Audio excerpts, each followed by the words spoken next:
Neat ಪ್ರಶ್ನೆ ಪತ್ರಿಕೆ ಸೋರಿಕೆ ಇಡೀ ದೇಶದಲ್ಲಿ ಇದೊಂದು ವಿಚಾರ ಬಹಳ ದೊಡ್ಡ ಮಟ್ಟದಲ್ಲಿ ಸದ್ದು ಮಾಡ್ತಾ ಇದೆ. ಕಾಕ್ರೋಚ್ ಜನತಾ ಪಾರ್ಟಿ ಪ್ರತಿಭಟನೆ ದೇಶಾದ್ಯಂತ ಭಾರಿ ಸದ್ದು ಮಾಡ್ತಾ ಇರೋದು. ಅದರಲ್ಲೂ ದೆಹಲಿಯ ಹೋರಾಟ 4ನೇ ದಿನಕ್ಕೆ ಕಂಡಿದೆ, ಉಗ್ರ ಸ್ವರೂಪ ಪಡೆದುಕೊಳ್ತಾ ಇದೆ. ನಿನ್ನೆ ವಿಪಕ್ಷ ನಾಯಕ ರಾಹುಲ್ ಗಾಂಧಿ ಸುದ್ದಿಗೋಷ್ಠಿ ಮಾಡಿದರು. ಕಳೆದ 12 ವರ್ಷಗಳಲ್ಲಿ 10 ವರ್ಷ ಅವರು ಹೇಳಿದ್ದು 150 ಪರೀಕ್ಷೆಗಳ ಪ್ರಶ್ನೆ ಪತ್ರಿಕೆ ಸೋರಿಕೆ ಆಗಿದೆ ಅಂತ ಆರೋಪ ಮಾಡಿದರು. ಹೀಗಾಗಿ ಕೆಲ ದಿನಗಳ ಹಿಂದೆ NDA ಸಭೆಯಲ್ಲಿ ಮಾತನಾಡಿದ ಪ್ರಧಾನಿ ಮೋದಿ ಈಗ CJP ವಿಪಕ್ಷಗಳ ಬಿಸಿಯಿಂದ ನಿಧಾನವಾಗಿ ಎಚ್ಚೆತ್ತುಕೊಂಡಂತೆ ಕಾಣಿಸ್ತಾ ಇದ್ದಾರೆ. ಇವತ್ತು ಬೆಳಗ್ಗೆ ಎಕ್ಸ್ನಲ್ಲಿ ಪೋಸ್ಟ್ ಮಾಡಿದರು. ನೀಟ್ ಪರೀಕ್ಷಾ ಅಕ್ರಮ ಎಸಗಿದ ಆರೋಪಿಗಳಿಗೆ ಕಠಿಣ ಶಿಕ್ಷೆ ಖಚಿತಪಡಿಸಲು ಫಾಸ್ಟ್ ಟ್ರ್ಯಾಕ್ ಕೋರ್ಟ್ಗಳನ್ನು ಸ್ಥಾಪಿಸೋದಾಗಿ ಪ್ರಕಟವನ್ನು ಮಾಡಿದರು. PM ಮೋದಿ ಸೂಚನೆ ಬೆನ್ನಲ್ಲೇ 4 ರಾಜ್ಯಗಳಲ್ಲಿ ತ್ವರಿತಗತಿ ನ್ಯಾಯಾಲಯ ಸ್ಥಾಪನೆ ಮಾಡಲಾಗಿದೆ.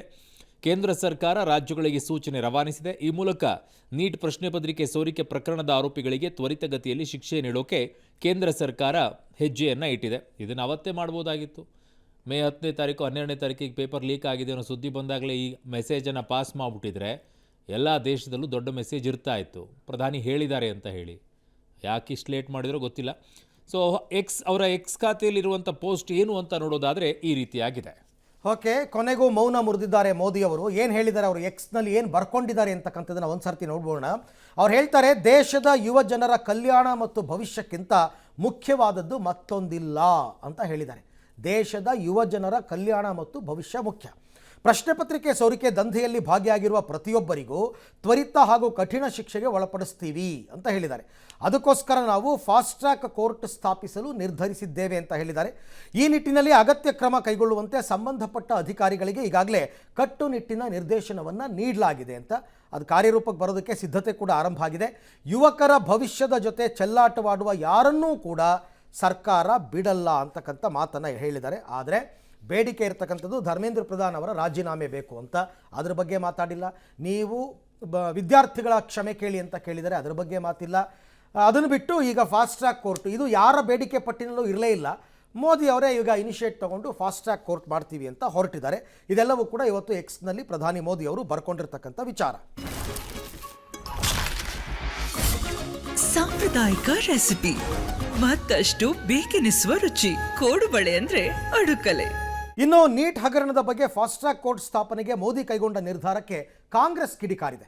ದೇಶದ ಶಿಕ್ಷಣ ವ್ಯವಸ್ಥೆಯನ್ನು ನಾಶ ಮಾಡೋದಕ್ಕೆ ಅವಕಾಶ ಕೊಟ್ಟಿದ್ದೀರಾ. ಯುವ ಜನರ ಭವಿಷ್ಯ ಹಾಳು ಮಾಡಿದ್ದೆ ನೀವು. ಶಿಕ್ಷಣ ವ್ಯವಸ್ಥೆ ಅಧಃಪತನಕ್ಕೆ ಕಾರಣರಾದವರನ್ನ ರಕ್ಷಣೆ ಮಾಡಿದ್ದೀರಾ. ನಿಮ್ಮ ಸರ್ಕಾರ ಯುವಕರ ಮೇಲೆ ಲಾಠಿ ಚಾರ್ಜ್ ಮಾಡಿದೆ.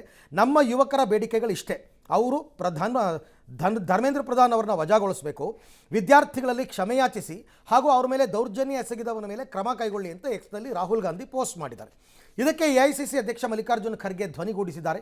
ಇನ್ನು ಮೈ ನೇಮ್ ಇಸ್ ನಥಿಂಗ್ ಅಂತ ಮೋದಿ ಪೋಸ್ಟ್ಗೆ ಧರ್ಮೇಂದ್ರ ಪ್ರಧಾನ್ ಫೋಟೋ ಟ್ಯಾಗ್ ಮಾಡಿರುವ CJPಯ ಅಭಿಜಿತ್ ದೀಪ್ಗೆ ಗೇಲಿ ಮಾಡಿದ್ದಾರೆ. ಪ್ರಧಾನಿಗಳ ಎಕ್ಸ್ಪೋಸ್ಟ್ ವಿದ್ಯಾರ್ಥಿಗಳ ಮೇಲಿನ ಅತ್ಯಂತ ಕ್ರೂರ ಹಾಸ್ಯ, ನಮ್ಮ ನೈಜ ಬೇಡಿಕೆಗಳಿಂದ ಗಮನವನ್ನು ಬೇರೆಡೆಗೆ ಸೆಳೆಯುವ ಯತ್ನ ಅಂತ ಇದಾಗಿದೆ ಅಂತ ಅವರು ಹೇಳಿದ್ದಾರೆ. ಆದರೆ ಫಾಸ್ಟ್ ಟ್ರ್ಯಾಕ್ ಕೋರ್ಟ್ಗಳ ಸ್ಥಾಪನೆ ಬೆನ್ನಲ್ಲೇ ಕೇಂದ್ರ ಗೃಹ ಸಚಿವ ಅಮಿತ್ ಶಾ ಪ್ರತಿಕ್ರಿಯಿಸಿ, ಯುವಕರ ಭವಿಷ್ಯವೇ ನಮ್ಮ ಪ್ರಥಮ ಆದ್ಯತೆ. ಪ್ರಶ್ನೆ ಪತ್ರಿಕೆ ಲೀಕ್ ಮಾಡಿದವರ ವಿರುದ್ಧ ಕ್ರಮ ಆಗುತ್ತೆ ಅಂದರೆ ಯುವಕರ ಮೇಲಿನ ಕೇಂದ್ರದ ಹಿತಾಸಕ್ತಿಯನ್ನು ಇದು ತೋರಿಸುತ್ತೆ ಅಂತ ಕೇಂದ್ರ ಸಚಿವ JP ನಡ್ಡಾ ಹೇಳಿದ್ದಾರೆ. ಈ ಫಾಸ್ಟ್ ಟ್ರ್ಯಾಕ್ ಕೋರ್ಟ್ಗಳು ಪೇಪರ್ ಲೀಕ್ ಮಾಡಿದ ಆರೋಪಿಗಳಿಗೆ ಶಿಕ್ಷೆ ಒಳಪಡಿಸುತ್ತವೆ ಅಂತ ಕೇಂದ್ರ ಹಣಕಾಸು ಸಚಿವೆ ನಿರ್ಮಲಾ ಸೀತಾರಾಮನ್ ಹೇಳಿದ್ದಾರೆ. ಈ ಮಧ್ಯೆ ನಾಳೆ ಮಧ್ಯಾಹ್ನ ಕೇಂದ್ರ ಸಚಿವ ಸಂಪುಟ ಸಭೆ ನಡೆಯಲಿದ್ದು ಕುತೂಹಲ ಕೆರಳಿಸಿದೆ. ದೆಹಲಿಯ ಧರ್ಮೇಂದ್ರ ಪ್ರಧಾನ್ ಅಮಿತ್ ಶಾ ನಿವಾಸಕ್ಕೆ ಭದ್ರತೆಯನ್ನು ಕೂಡ ಹೆಚ್ಚಿಸಲಾಗಿದೆ. ರೈಟ್.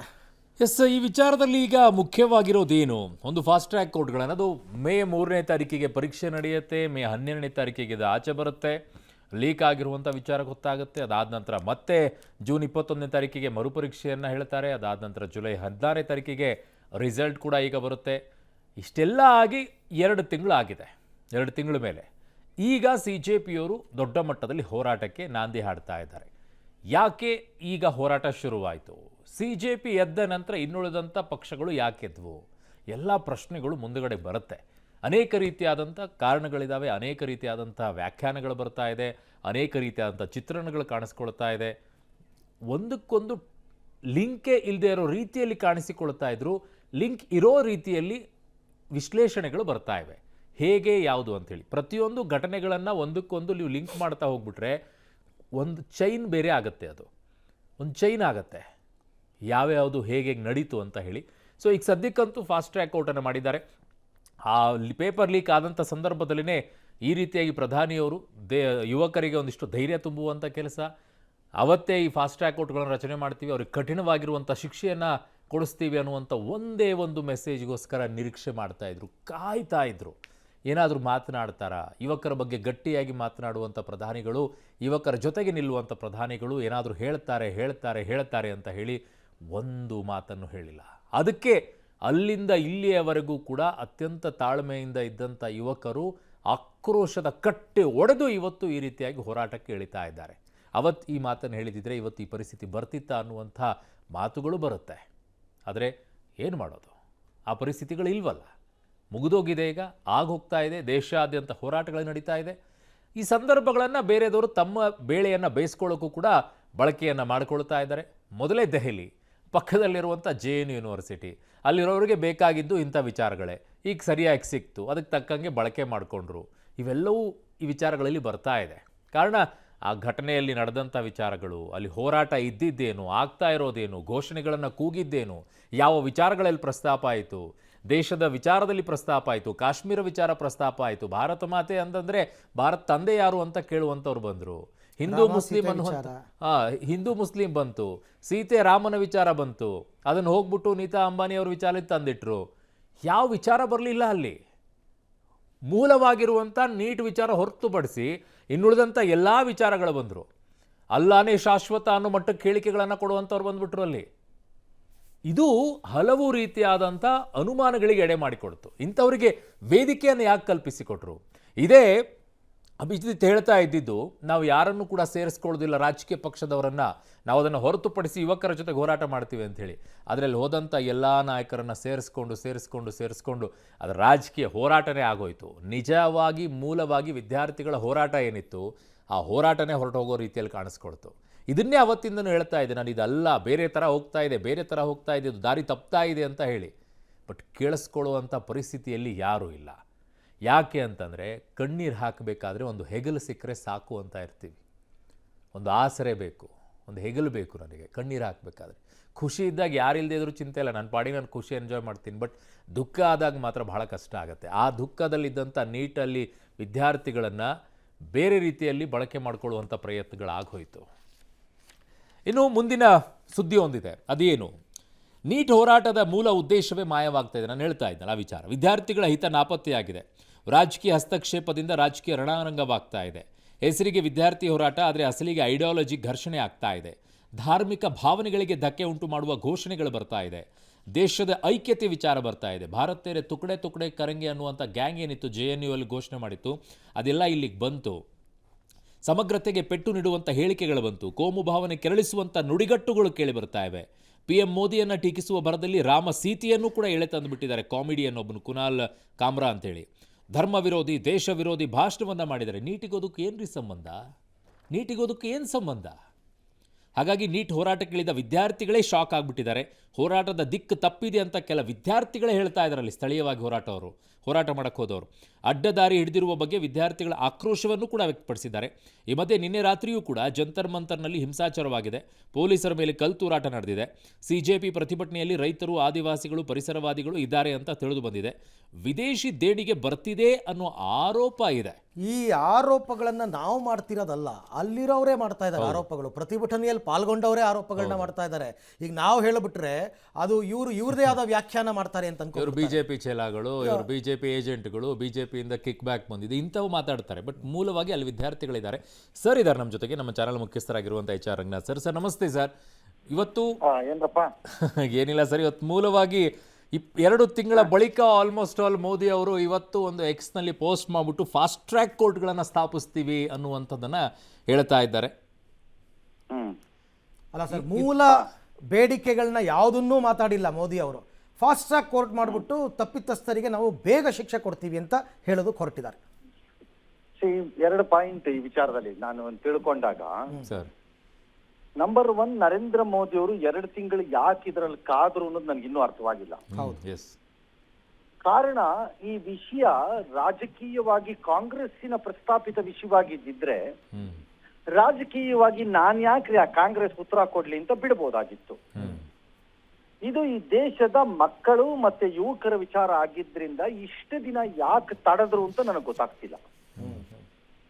ನಂಬರ್ 1, ಈಗ ಉತ್ತರ ಕೊಟ್ಟಿದ್ದಾರೆ ಅಂತ ಇಟ್ಕೊಳ್ಳೋಣ.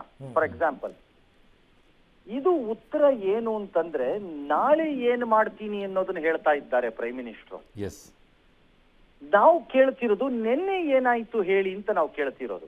ಅದ್ರ ಬಗ್ಗೆ ಮಾತಾಡ್ತಾನೆ ಇಲ್ಲ. ಹಾ, ಇಲ್ಲಿ there is a difference. Fair, ಬಹಳ ಸಂತೋಷ. ನೀವು ಇವಾಗ್ಲಾದ್ರೂ ಮಾತಾಡಿದಿರಿ, ಬಹಳ ಸಂತೋಷ. ಫಾಸ್ಟ್ ಕೋರ್ಟ್ ಮಾಡಿ ಅವ್ರಿಗೆ ಶಿಕ್ಷೆ ಕೊಡಿಸಿ ಕೊಡದೇ ಇರಿ, ದಟ್ಸ್ ಎ ಡಿಫರೆಂಟ್ ಇಶ್ಯೂ. ಅದು ನ್ಯಾಯಾಂಗದ ಪರಿಧಿ ವ್ಯಾಪ್ತಿ ಒಳಕ್ಕೆ ಬರುವಂತದ್ದು ಅಲ್ವೇ? ನರೇಂದ್ರ ಮೋದಿ ಅವರು ಫಾಸ್ಟ್ ಟ್ರ್ಯಾಕ್ ಕೋರ್ಟ್ ಮಾಡಿಸ್ಬಿಟ್ರು ಅನ್ನೋ ಕಾರಣಕ್ಕೆ ಫಾಸ್ಟ್ ಟ್ರ್ಯಾಕ್ ಕೋರ್ಟ್ ಯಾವನೋ 4 ಜನಕ್ಕೆ ಶಿಕ್ಷೆ ಕೊಡಬೇಕು ಅಂತ ಏನ್ ನಿಯಮ ಇಲ್ವಲ್ಲ. ಹೌದು, ಅದಕ್ಕೆ ಸಾಕ್ಷ್ಯಗಳ ಬೇಕು, ನಾಳೆ ವಿಚಾರಣೆ ಆಗಬೇಕು, ಡ್ಯಾಶು ತಾನೆ. ಹೌದು ಸರ್. ಹಾಗಾಗಿ ನಾಳೆದನ್ನ ಆಮೇಲೆ ನೋಡ್ಕೊಳ್ಳೋಣ, ನಿನ್ನೆದ್ ಹೇಳಿ ಅಂತ ನಾವು ಕೇಳ್ತಿರೋದು. ರಾಜೀನಾಮೆ ವಿಚಾರ ಹೇಳ್ತಾ ಇಲ್ಲ. ನಿನ್ನೆದ್ ಏನು ಅಂದ್ರೆ ಬರೀ ರಾಜೀನಾಮೆ ಅಲ್ಲ. ನಮ್ಮ ಇಡೀ ವಾದಗಳು ಧರ್ಮೇಂದ್ರ ಪ್ರಧಾನ್ ರಾಜೀನಾಮೆ ಸುತ್ತಲೇ ಇದೆ ಅಂತ ಅನ್ಕೋಬಾರ್ದು. ಅವಾಗ ನಾವು ರಾಜಕೀಯ ಆಗ್ಬಿಡುತ್ತೆ. ನಮ್ಮ ವಾದದಲ್ಲಿ ಇರಬೇಕಾದ್ದು NTA ಅಧಿಕಾರಿಗಳಲ್ಲಿ ಯಾರು ಆ ಕಚಡ ಮೂರ್ಖ ಅಧಿಕಾರಿ ಅಂತ ಹೇಳು ಅಂತ ಕೇಳ್ತಾ ಇದೀವಿ. ನಾವು ಅದನ್ನು ಕೇಳ್ತಿರೋದು ಅಲ್ವೇ? Yes sir. ಅದಾದ ಮೇಲೆ ಆ ಅಧಿಕಾರಿಯನ್ನ ರಕ್ಷಣೆ ಮಾಡಲಿಕ್ಕೆ ಹೊರಟ ಆ ಮಂತ್ರಿ ಯಾವನವನು ಅಂತ ಕೇಳ್ತಾ ಇದೀವಿ. ಇದಕ್ಕೆ ಉತ್ತರ ಕೊಡ್ಬೇಕು ಇವರು. ನಾವು ಹೇಳ್ತಿರೋದು ಇವರು ಕೋರ್ಟ್ ಮಾಡ್ತೀವಿ, ಟ್ರ್ಯಾಕ್ ಮಾಡ್ತೀವಿ, ಫಾಸ್ಟ್ ಮಾಡ್ತೀವಿ, ಇದೆಲ್ಲ ಆಮೇಲಿನ ವಿಚಾರ ಅಲ್ವಾ? ಈಗ ಆಕ್ಸಿಡೆಂಟ್ ಆಗತ್ತೆ. ಆಕ್ಸಿಡೆಂಟ್ ಆದಾಗ ಕಾರ್ ಓನರ್ ಅದ್ ನಾನು ಇನ್ಶೂರೆನ್ಸ್ ಕೊಡಿಸ್ತೀನಿ, ನಾನು ನಿಮ್ಗೆ ಕೋರ್ಟ್ ಅಲ್ಲಿ ಪರಿಹಾರ ಕೊಡಿಸ್ತೀನಿ, ಅದೆಲ್ಲ ಆಮೇಲೆ ಕಣಯ್ಯ. ಫಸ್ಟ್ ಆಕ್ಸಿಡೆಂಟ್ ಯಾಕೆ ಮಾಡಿದೆ ಹೇಳು. ಗುಂಡಾಕೋ ಬಂದ್ಬಿಟ್ಟು ನೀನು ಅಫೀಮೋ ಗಾಂಜಾನೋ ಕುಡಿದ್ಬಿಟ್ಟು ನೀನು ಬಂದು ಆಕ್ಸಿಡೆಂಟ್ ಯಾಕೋ ಮಾಡ್ಬೇಕ ಅಂತ ಕೇಳಲ್ವೇ? ಹೌದು.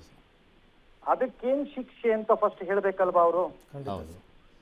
ಬಟ್ ಈಗ ಆಮೇಲೆ ತಾನೇ ಪರಿಹಾರದ ವಿಚಾರ. ಹೌದು ಸರ್, ಹೌದು.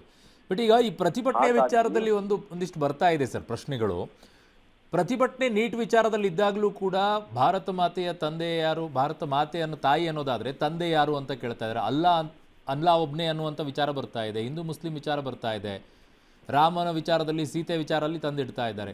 ಇವೆಲ್ಲ ನೀಟಿಗೆ ಸಂಬಂಧನೇ ಇಲ್ವಲ್ಲ? ನೋಡ್ರಿ, ನೀಟನ್ನ ಬಿಟ್ಟು ರಾಮ ಸೀತೆ ಆಮೇಲೆ ದೇವ್ರು ಯಾರು, ಭಾರತ ಮಾತೆ ಎಲ್ಲ ಮಾತಾಡ್ತಿರೋರಿಗೆ ಚಪ್ಪಲಿ ಹೊಡಿತೀವಿ ಅಂತ ಹೇಳ್ಬೇಕು ಜನ ಅಷ್ಟೇ. ಈಗ ಪ್ರತಿಭಟನೆ ಆಗ್ತಿರೋದೇ ಅದೇ ಸರ್. ಅಯ್ಯೋ, ಆದವ್ನು ಮಾಡ್ಕೊಳ್ಳಿ ಬಿಡ್ರಿ, ನಮಗೇನ್ ಹೋಗ್ಬೇಕು. ಈ ದೇಶದ ಯುವಕರು ಬಹಳ ಚಾಲೂ ಇದ್ದಾರೆ. ಭಾರತ ಮಾತೆ ಇದನ್ನ ಮಾತಾಡಿ ಆ ಕಚಡಗಳು ಮಾಡ್ತಿರೋ ಮೂರ್ಖತನ ಏನು ಅಂದ್ರೆ ನೀಟ್ ಹೋರಾಟನ ಹಾಳು ಮಾಡ್ಕೋತಿದಾರ ಅಷ್ಟೇ. ಈ ಕಚಡಗಳಿಗೆ ಈ ದೇಶ ಬಗ್ಗಿಲ್ಲ, ಬಗ್ಗೋದು ಇಲ್ಲ. ಇಂತಹ ಭಾರತ ಮಾತೆ ಯಾರು, ಅವ್ರ ಅಪ್ಪ ಯಾರು ಅಂತಾರೆ. ನಿಮ್ಮಪ್ಪ ಯಾರು ಫಸ್ಟ್ ಹೇಳಲೇ ಅಂತ ಕೇಳ್ಬೇಕು. ನಮಗ್ ಡೌಟ್ ಇದೆ ನಿಮ್ಮಪ್ಪನ ಬಗ್ಗೆನೆ ಅಂತ ಹೇಳ್ಬೇಕು ನಾವಾಗ. ಹಂಗ ಹೇಳೋಣವಾ? ಕೇಳಬೇಕಾಗತ್ತೆ ಸರ್. ಈಗ ಹಂಗೆ ಕೇಳಕ್ ಶುರು ಮಾಡ್ಬಿಟ್ರೆ ಮತ್ತೆ ನಿಮ್ಮಪ್ಪನ ಬಗ್ಗೆ ನಮಗೂ ಡೌಟ್ ಇದೆ, ಬಾಮಿಸ್ಕೊಂಡು ಕೂತ್ಕೊ ಅನ್ಬೇಕು. ಅದೆಲ್ಲ ಆಮೇಲಿನ ವಿಚಾರ. ಈ ತರದ ಕಚಡಗಳನ್ನ ಬಹಳ ನೋಡ್ಬಿಟ್ಟಿದೀವಿ ನಾವು. ಅರ್ಥ ಆಯ್ತಾ? ಅದಕ್ಕೆಲ್ಲ ತಲೆ ಕೆಟ್ಟ. ಇದನ್ನೇ ನಾನು ಮೊನ್ನೆಯಿಂದ 1 ವಾರದಿಂದ 10 ದಿನದಿಂದ ಬಡ್ಕೋತಾ ಇರೋದು ಬಿಜೆಪಿಯವರು.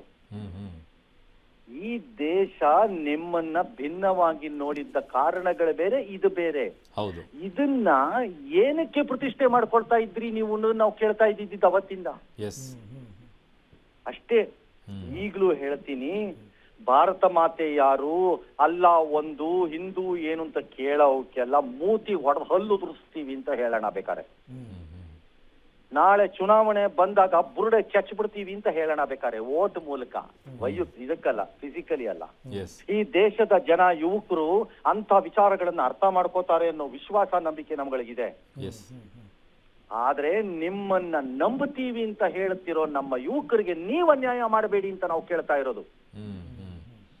That is all we are asking. ನಾವು ಕೇಳ್ತಿರೋ ನ್ಯಾಯ ರಾಹುಲ್ ಗಾಂಧಿ ಕೊಡಿ ಅಂತಲ್ಲ. ನಾವು ಕೇಳ್ತಿರೋ ನ್ಯಾಯ ಅವನ ಭಾರತ ಮಾತೆ ಕೇಳಿದ್ದವನಿಗಲ್ಲ. ನಾವು ಕೇಳ್ತಿರೋ ನ್ಯಾಯ ಅವನ ಅಲ್ಲ ಹೇಳಿದ್ದಕ್ಕೆ ಅಥವಾ ಜೀಸಸ್ ಒಂದೇ ಅಂತ ಹೇಳ್ತಿರೋ ವಾದ ಮಾಡ್ತಿರೋದಕ್ಕಲ್ಲ. ಅದು ನಾವು ಕೇಳ್ತಿರೋದು ಈ ದೇಶದ ಯುವಕರಿಗಷ್ಟೇ. ಯಾಕೆಂದ್ರೆ ಆ ಯುವಕರು ನಿಮ್ ಬೆಂಬಲಿಗರು. ಬಟ್ ಇವತ್ತು ಕೇಂದ್ರ ಹೇಳ್ತಾ ಇತ್ತು ಸರ್, ನಾವು ಪ್ರತಿಷ್ಠೆಗೆ ಏನು ಬಿದ್ದಿಲ್ಲ, ನಾವು ಮಾತುಕತೆಗೂ ಕೂಡ ಸಿದ್ಧ ಇದ್ವಿ, ಬನ್ನಿ ಮಾತನಾಡೋಣ ಅಂತ ಹೇಳಿ. ಬಟ್ ಆರಂಭದಲ್ಲಿ ನೀವು ಹೇಳಿದ ಜಾಗಕ್ಕೆ ನಾವು ಬರಲ್ಲ ಅಂತಿದ್ರು. ನೋಡಿ, ನನಗೆ ನಿಮ್ಮ ಮಗಳನ್ನ ಮದುವೆ ಮಾಡಿಸ್ಕೋಬೇಕು ನಮ್ಮ ಫ್ಯಾಮಿಲಿಗೆ ಅಂತ ಆಸೆ. ನನಗೇನ್ ಪ್ರತಿಷ್ಠೆ ಇಲ್ಲ, ಸುಮ್ಮನೆ ಒಂದು 50 lakhs ಕೇಳ್ತಾ ಇದ್ದೀನಿ ಅಷ್ಟೇ. ಅಂದ್ರೆ ಹೆಂಗಿರುತ್ತೆ? ಬಟ್ ಈಗ ಇವ್ರು ಒಪ್ಕೊಳಕ್ ತಯಾರಿಲ್ಲ ಸರ್, CJP ಅವರು, ನಾವು ಮಾತುಕತೆಗೆ ಬರಲ್ಲ ಅಂತ. ನೀವು ಮಾತುಕತೆಗೆ ಬರ್ತಿರೋ ಬಿಡ್ತಿರೋ, ಮಾತುಕತೆಗೆ ಏನ್ರಿ ಇದೆ ಇದರಲ್ಲಿ?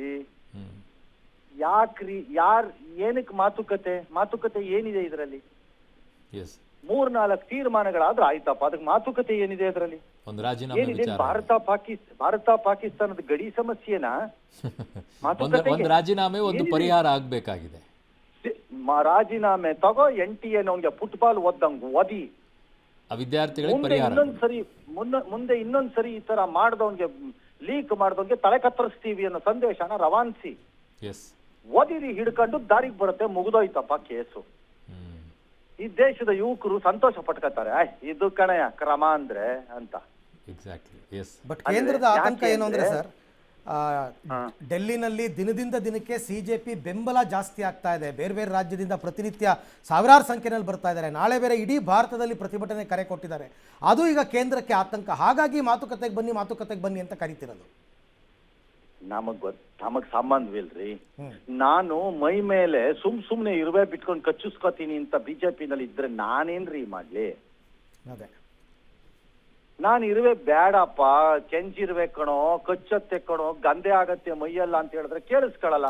ನಾನು ಕೆಂಜಿರುವೆ ಬಿಟ್ಕೊಂಡು ಕಚ್ಚಿಸ್ಕೊತೀನಿ ಅಂತ ಕಚ್ಚಿಸ್ಕೊ, ಕಂಡು ಕಡೆ ಇಲ್ಲ, ನನಗೇನು ಹೋಗ್ಬೇಕು? ಇದನ್ನ ಯಾರಾದ್ರೂ ಬುದ್ಧಿವಂತ ಪಕ್ಷದ ನಿಲುವು ಮತ್ತು ನಡೆ ಅಂತ ಕರೀತಾರೆ. ಆ ಬಿಜೆಪಿನಲ್ಲಿ ಆಲೋಚನೆ ಮಾಡೋರೆಲ್ಲ ಸತ್ತೋಗಿರ್ಬೇಕು ಅಂತ ನನಗೆ ಡೌಟು. ಮೋಸ್ಟ್ಲಿ ಅಧಿಕಾರದ ಮದದಲ್ಲಿ ಎಲ್ಲ ಮುಳುಗೋಗ್ಬಿಟ್ಟಿದ್ದಾರೆ ಅಂತ ನನ್ನ ಅನುಮಾನ ನನಗೆ. ಅಲ್ರಿ, ಕಾಮನ್ ಸೆನ್ಸ್ ಅಲ್ಲಿ ಆಲೋಚನೆ ಮಾಡೋ ವಿಚಾರ ಎಷ್ಟು ಸರಳವಾಗಿ ಮುಗಿಸ್ಬೇಕಾಗಿದ್ದು. ಹಾವು ಹಿಡಿಯಯ್ಯ, ಯಾರದ್ದೋ ಮನೆಗೆ ಹಾವು ಬಂದಿದೆ ಅಂದ್ರೆ ಹಾವು ಹಿಡಿಯಯ್ಯ ಅಂದ್ರೆ ಒಂದು ಕೋಲ್ ತಂದ್ಬಿಟ್ಟು ಅದ್ರ ಹಿಂಗ್ ತಲೆ ಹಿಂಗ್ ಹಿಡಿದ್ಬಿಟ್ಟು ಹಿಂಗ್ ಹಾವು ಹಿಡ್ಕೊಂಡು ಬ್ಯಾಗ್ ಒಳಗೆ ಹಾಕೊಂಡು ಹೋಗ್ತಾ ಇರ್ತಾರೆ. ಅದು ಬಿಟ್ಬಿಟ್ಟು ಯಾವನೋ ಒಬ್ಬ ಬಂದು, ಸರ್ ನಾನು ಅದ್ರ ಮುಂದೆ ಕೊಳಲ್ ನುಡಿಸ್ಲಾ ಸರ್ ಅಂತ ಕೊಳಲ್ ನುಡಿಸಿದ್ರೆ ಏನ್ ಮಾಡ್ಲಿ? ಹಾಗೆ ಆಗಿದೆ ಈಗ ಕತೆ. ಸರ್ ನಂಗೊಂದು ಈ ವಿಚಾರದಲ್ಲಿ ಒಂದಿದೆ. ಈಗಲೂ ಕೂಡ BJP ಏನಾದರೂ ಒಂದು ಕ್ರಮವನ್ನು ತೆಗೆದುಕೊಂಡ್ರೆ ಆ ವಿಶ್ವಾಸ ಏನು ಯುವಕರಿಗೆ BJPಯ ಮೇಲೆ ಇದೆ, ಮೋದಿ ಮೇಲೆ ಇದೆ, ಅದು ಹಾಗೆ ಉಳ್ಕೊಳ್ಳುತ್ತೆ ಅಂತೀರಾ ಸರ್, ಇಲ್ಲ ಅದು ಕಳೆದೋಗ್ಬಿಟ್ಟಿದೆ ಅಂತ ಅನ್ಸುತ್ತೆ sir? I will give it to you in writing. ಈಗಲೂ ಕ್ರಮ ತಗೊಳ್ಳಿ. ಈ ದೇಶದ ಯುವಕರು ಮೋದಿಯನ್ನ ಇಷ್ಟಪಟ್ಟಿದ್ದು ಭಿನ್ನ ಕಾರಣಗಳಿಗೋಸ್ಕರ. ಈ ದೇಶದ ಜನ ಮೋದಿಯನ್ನ ನಂಬಿದ್ದು ಬೇರೆ ಕಾರಣಗಳಿಗೋಸ್ಕರ. ಈ ದೇಶದ ಜನ ಬಿಜೆಪಿಗೆ ಹಲವು ರಾಜ್ಯಗಳಲ್ಲಿ ಮತವನ್ನ ಹಾಕಿರುವುದು ಬೇರೆ ಕಾರಣಗಳಿಗೋಸ್ಕರ. ಹಾಗಾಗಿ ಈಗಲೂ ಹೇಳ್ತೀನಿ, ಈಗಲೂ ಕ್ರಮ ತಗೊಳ್ಳಿ, ಈಗಲೂ ವಾಪಸ್ ಅದು ರಿಪೇರಿ ಆಗತ್ತೆ. I will tell you. Okay, time ತಗೋಬಹುದು, ಬಟ್ ರಿಪೇರಿ ಆಗತ್ತೆ. 100% ರಿಪೇರಿ ಆಗುತ್ತೆ. ಯಾಕೆ ಅಂದ್ರೆ ನೀವು ಬಿಜೆಪಿಯನ್ನ ಒಪ್ಪಿದ್ದು ಮತ್ತೆ ಅಪ್ಪಿದ್ದು ಈ ದೇಶದ ಜನ ಬೇರೆ ಬೇರೆ ಕಾರಣಕ್ರಿ. ಅದ್ಯಾವ ಕಾರಣ ಅಂದ್ರೆ ರಾಮ ಮತ್ತು ಸೀತೆ ಬಗ್ಗೆ ಮಾತಾಡ್ತಿರೋ ಕಚಡಗಳ ವಿರುದ್ಧ. ಅದ್ಯಾವ ಕಾರಣಕ್ಕೆ ಅಂದ್ರೆ ಭಾರತ ಮತ್ತು ಪಾಕಿಸ್ತಾನದ ವಿಚಾರದಲ್ಲಿ ನಿಲುವನ್ನ ತೆಗೆದುಕೊಂಡ ದೇಶದ್ರೋಹಿಗಳ ವಿರುದ್ಧ. ಅದು ಯಾವ ಕಾರಣಕ್ಕೆ ಅಂತಂದ್ರೆ ಹಿಂದೂಗಳನ್ನ ತುಳಿದು ಉಳಿದವ್ರನ್ನ ಎಬ್ಬಿಸಿ ನಿಲ್ಲಿಸ್ತೀವಿ ಅಂತ ಮಾತಾಡ್ತಿದ್ದಂತಹ ದುಷ್ಟರ ವಿರುದ್ಧ ತೆಗೆದುಕೊಂಡ ನಿರ್ಧಾರ ಅದು. ಆ ಕಾರಣಗಳಿಗೂ ನೀಟ್ ಎಂಬ ಎಕ್ಸಾಮ್ ಕಾರಣಕ್ಕೂ ತಾಳೆ ಹಾಕಕ್ ಬರಬೇಡಿ. ನಮಗ್ ಗೊತ್ತಿದೆ ಯಾವ ಇಶ್ಯೂ ಎಲ್ಲಿ ನೋಡ್ಬೇಕು, ಹೇಗ್ ನೋಡ್ಬೇಕು ಅಂತ. ಹಾಗೆ ನೋಡ್ತೀವಿ. ಹಾಗಾಗಿ ಬಿಜೆಪಿ ನಮ್ಮ ಈ ಮನೋಸ್ಥಿತಿಯನ್ನ ದುರುಪಯೋಗ ಮಾಡ್ಕೋಬಾರದು ಅನ್ನೋದಷ್ಟೇ ನನ್ನ ವಾದ. ಬಿಜೆಪಿ ನಮ್ಮ ಮನೋಸ್ಥಿತಿಯನ್ನ ದುರ್ಬಳಕೆ ಮಾಡ್ಕೋಬಾರದು ಅನ್ನೋದಷ್ಟೇ ನಮ್ಮ ವಾದ. ನೀವು ನಮ್ಮನ್ನ ಟೇಕನ್ ಫಾರ್ ಗ್ರಾಂಟೆಡ್ ಮಾಡಬೇಡಿ ಅಂತ ನಮ್ಮ ವಾದ. That is all we are asking. ಮೂರನೇದು, ನಿಮಗೆ ಸಂಬಂಧವಿಲ್ಲದಂತಹ ವ್ಯಕ್ತಿಗಳಿಗೆ ರಕ್ಷಣೆಗೆ ಹೋಗಬೇಡಿ ಅಂತ ನಮ್ಮ ವಾದ. ನಿಮ್ಮ ಪ್ರತಿಷ್ಠೆಯನ್ನು, ನಿಮ್ಮ ಮರ್ಯಾದೆಯನ್ನು, ನಿಮ್ಮ ಘನತೆಯನ್ನು, ನ್ಯಾಯವನ್ನ ಎತ್ತಿ ಹಿಡಿಯುವ ನಿರ್ಧಾರವನ್ನು ತೆಗೆದುಕೊಳ್ಳಿ ಅಂತ ಕೇಳ್ತಾ ಇದ್ದೀವಿ ಹೊರತು ನಾವು ರಾಜಕೀಯವಾಗಿ ಕೇಳ್ತಿರೋದಲ್ಲ ಇದು. ಒಬ್ಬ ಧರ್ಮೇಂದ್ರ ಪ್ರಧಾನ ಬಿಜೆಪಿ ಅನ್ನೋದಾದ್ರೆ ಹೋಗಿ ಸಾಯಿಲಿ ಅಂತ ಹೇಳೋಣ. ಸಾಯಿಲಿ, ನಮಗೇನೋಗ್ಬೇಕು ಅಷ್ಟೇ. Yes sir, thank you sir, ಎಷ್ಟೊತ್ತು ಜಾಯ್ನ್ ಆಗಿದ್ದಕ್ಕೆ. Take care sir, bye sir. ಇನ್ನು ಯಾವುದೇ ಸಮಯದಲ್ಲೂ ಪ್ರತಿಭಟನಾಕಾರರು ಎಲ್ಲಿ ಹೇಳ್ತಾರೋ ಅಲ್ಲಿ ಚರ್ಚೆಗೆ ಸಿದ್ಧ ಅಂತ 4ನೇ ಬಾರಿಗೆ ಕೇಂದ್ರ ಸರ್ಕಾರ ಆಹ್ವಾನ ಕೊಟ್ಟಿದೆ. ನಾವು ಪ್ರತಿಷ್ಠೆಗೆ ಬಿದ್ದಿಲ್ಲ, ಚರ್ಚೆಗೆ ಸಿದ್ಧರಿದ್ದೀವಿ ಅಂತ CJPಗೆ ಕೇಂದ್ರ ಸಚಿವ ಜಿತೇಂದ್ರ ಸಿಂಗ್ ಆಹ್ವಾನ ಕೊಟ್ಟಿದ್ದಾರೆ. ಆದರೆ ಧರ್ಮೇಂದ್ರ ಪ್ರಧಾನ್ ರಾಜೀನಾಮೆ ಕೊಡದ ಹೊರತು ಮಾತುಕತೆ ಅಸಾಧ್ಯ ಅಂತ CJP ತಿರಸ್ಕರಿಸಿದೆ. ಅಲ್ಲದೆ ನಾಳೆ ದೇಶಾದ್ಯಂತ ಶಾಂತಿಯುತ ಪ್ರತಿಭಟನೆಗೆ CJP ಕರೆ ಕೊಟ್ಟಿದೆ. ದೇಶಾದ್ಯಂತ ನಮ್ಮ ಹೋರಾಟಗಾರರನ್ನು ಪೊಲೀಸರು ಹೆದರಿಸ್ತಾ ಇದ್ದಾರೆ, ಆದರೆ ನಾವು ಹೆದರಲ್ಲ. ದಿನಗಳು ಸಾಗ್ತಾ ಇರುವಂತೆ ನಮ್ಮ ಹೋರಾಟ ಪ್ರಧಾನ್ ರಾಜೀನಾಮೆಗೆ ಮಾತ್ರ ಸೀಮಿತ ಆಗಲ್ಲ, ಅದು ಪ್ರಧಾನಿ ನರೇಂದ್ರ ಮೋದಿವರೆಗೂ ತಲುಪಬಹುದು ಅಂತ ಸಿಜೆಪಿ ಎಚ್ಚರಿಕೆ ಕೊಟ್ಟಿದೆ. ಇನ್ನು ಸಿಜೆಪಿ ಕಾರ್ಯಕರ್ತರು ಪೆಟ್ರೋಲ್ ಬಂಕ್, ಅಂಗಡಿಗಳು, ದೆಹಲಿ ಪೊಲೀಸರು, ಆರ್ಎಎಫ್ ಸಿಬ್ಬಂದಿ ಮೇಲೆ ಕಲ್ಲು ತೂರಿರುವ ಸಿಸಿಟಿವಿ ದೃಶ್ಯಗಳನ್ನು ಪೊಲೀಸರು ರಿಲೀಸ್ ಮಾಡಿದ್ದಾರೆ. ಆದರೆ ಬಿಜೆಪಿ ಗೂಂಡಾಗಳಿಂದ ಕಲ್ಲು ತೂರಾಟವಾಗಿದೆ, ನಮ್ಮಿಂದ ಅಲ್ಲ, ನಮ್ಮ ಹೋರಾಟದ ಹಾದಿ ತಪ್ಪಿಸೋದಕ್ಕೆ ಹೊರಗಿನವರನ್ನ ಕಳಿಸಲಾಗಿದೆ ಅಂತ ಸಿಜೆಪಿಯ ಅಭಿಜಿತ್ ದೀಪ್ಗೆ ತಿರುಗೇಟು ಕೊಟ್ಟಿದ್ದಾರೆ. ಪೊಲೀಸರು ಡ್ಯಾಮೇಜ್ ಆಗಿರೋ ಕಾರನ್ನ ಹೊರಗಿನಿಂದ ತಂದು ಪ್ರತಿಭಟನೆ ಸ್ಥಳದಲ್ಲಿ ನಿಲ್ಲಿಸಿದ್ದಾರೆ. ವಿದ್ಯಾರ್ಥಿಗಳ ಮೇಲೆ ರಬ್ಬರ್ ಬುಲೆಟ್ನಂತಹ ಮಾರಕ ಆಯುಧ ಪ್ರಯೋಗ ಯಾಕೆ? ಪೊಲೀಸರಿಗೆ ಸಿಜೆಪಿ ಪ್ರಶ್ನೆ ಮಾಡಿದೆ. ಪ್ರತಿಭಟನೆಯಲ್ಲಿ ಪೊಲೀಸ್ ಲಾಠಿಚಾರ್ಜ್ನಿಂದ ತೀವ್ರವಾಗಿ ಗಾಯಗೊಂಡು ಐಸಿಯುನಲ್ಲಿ ಚಿಕಿತ್ಸೆ ಪಡಿತಾ ಇರುವ 21 ವರ್ಷದ ಯುವತಿಯ ಆರೋಗ್ಯದಲ್ಲಿ ಚೇತರಿಕೆ ಕಂಡುಬಂದಿದೆ. ಸಿಖ್ ನಿಹಾಂಗಳ ಬೆಂಬಲ ಬೇಡ ಅಂತ ಸಿಜೆಪಿ ಬೆಂಬಲಿಗರು ನಿಹಾಂಗಳ ಜೊತೆ ವಾಕ್ಸಮರ ನಡೆಸಿದ್ದಾರೆ. ಸೋನಂ ವಾಂಗ್ಚುಕ್ 26ನೇ ದಿನದ ಸತ್ಯಾಗ್ರಹ ನಡೆಸ್ತಾ ಇದ್ದು 11 ಕೆಜಿ ತೂಕ ಕಡಿಮೆಯಾಗಿದೆ. ಈ ಮಧ್ಯೆ ಪ್ರಧಾನಿ ನಿವಾಸದ ಬಳಿ ಕಾಂಗ್ರೆಸ್ ಪ್ರತಿಭಟನೆ ಸರಿಯಲ್ಲ ಅಂತ ವಾಂಗ್ಚುಕ್ ಪತ್ನಿ ಗೀತಾಂಜಲಿ ಪ್ರಶ್ನೆ ಮಾಡಿದ್ದಾರೆ. ಪ್ರತಿಭಟನೆಯಲ್ಲಿ ಭಾಗಿಯಾಗಿರುವವರ ಪಾಸ್ಪೋರ್ಟ್ ಕ್ಯಾನ್ಸಲ್ ಆಗುವ ಸಾಧ್ಯತೆ ಇದೆ. ಇವತ್ತು ಮಧ್ಯರಾತ್ರಿವರೆಗೆ ಸೆಂಟ್ರಲ್ ದೆಹಲಿಯಲ್ಲಿ ಇಂಟರ್ನೆಟ್ ಕಡಿತ ಮಾಡಲಾಗಿದೆ.